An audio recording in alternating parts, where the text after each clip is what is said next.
Apa kabar kawan-kawan edukasi? Jumpa lagi bersama kami di channel Kabar Edukasi. Channel yang memberikan informasi mengenai kabar ASN dan informasi edukasi lainnya.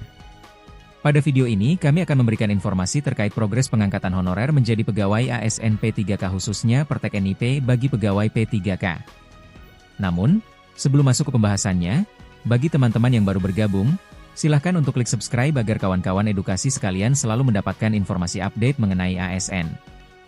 Terima kasih. Kabar ini kami rangkum dari laman rri.co.id. Pemerintah terus menunjukkan keseriusannya dalam menyelesaikan permasalahan tenaga honorer di Indonesia. Upaya ini bertujuan untuk memberikan kepastian status kepegawaian bagi tenaga honorer yang telah lama menantikan kejelasan. Kepala Badan Kepegawaian Negara, BKN, Zudan Arif Fakrullah, mengumumkan penerbitan pertimbangan teknis, Pertek, nomor induk pegawai, NIP, bagi pegawai pemerintah dengan perjanjian kerja, P3K, tahap pertama. Dengan tanggal mulai tugas, TMT, efektif pada 1 Maret 2025, kebijakan ini menjadi langkah awal dalam proses administrasi pengangkatan pegawai. Pertek NIP memungkinkan pegawai untuk segera memperoleh surat keputusan, SK, pengangkatan dan surat pernyataan melaksanakan tugas, SPMT, dari instansi terkait. Setelah menerima dokumen tersebut, P3K berhak atas gaji serta tunjangan sesuai dengan ketentuan yang berlaku. Kementerian Dalam Negeri, Kemendagri, mengeluarkan surat edaran yang mengatur 4 poin utama yang wajib diikuti oleh pemerintah daerah. Berikut adalah poin-poin penting dalam surat edaran tersebut. Pertama, gaji tetap dibayarkan meski dalam proses seleksi. Pemerintah menjamin bahwa tenaga honorer yang masih dalam tahap seleksi tetap menerima gaji sesuai hak mereka. Dana pembayaran gaji dialokasikan melalui belanja jasa daerah untuk memastikan kelangsungan pendapatan tenaga honorer. Kebijakan ini bertujuan melindungi kesejahteraan mereka selama proses seleksi berlangsung. Kedua, gaji P3K dianggarkan dalam rekening khusus. Gaji bagi P3K yang telah resmi diangkat akan dialokasikan dalam kode rekening khusus sesuai dengan keputusan Menteri Dalam Negeri. Pengaturan ini bertujuan untuk memastikan transparansi dan kepastian anggaran, sehingga pemerintah daerah tidak memiliki alasan untuk menunda pembayaran gaji. Ketiga, larangan rekrutmen pegawai non-ASN di luar P3K atau PNS.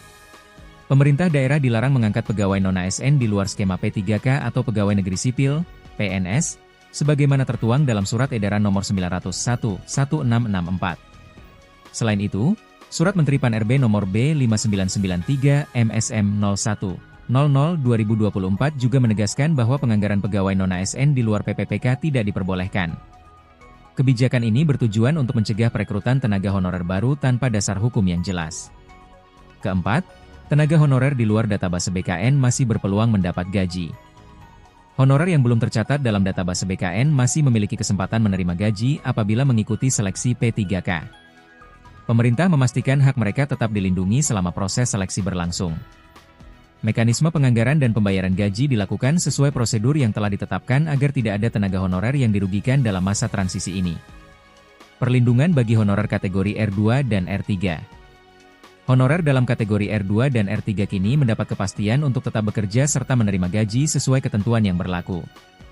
Kebijakan ini bertujuan untuk melindungi mereka dari pemutusan hubungan kerja, PHK, secara tiba-tiba.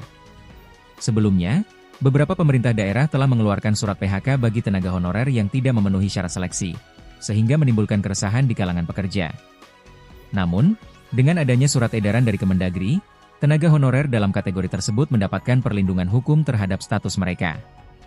Pemerintah memastikan bahwa tidak akan terjadi pemecatan massal bagi tenaga honorer yang tidak lolos seleksi pada tahun 2024. Bagaimana tanggapan kawan edukasi sekalian? Tuliskan opinimu di kolom komentar. Semoga dengan adanya Pertek ini dapat memberikan kelancaran dalam penyelesaian tenaga honorer ke depannya. Sekian untuk kabar edukasi kali ini. Sampai jumpa di kabar-kabar edukasi selanjutnya. Tetap semangat dan jangan lupa bahagia.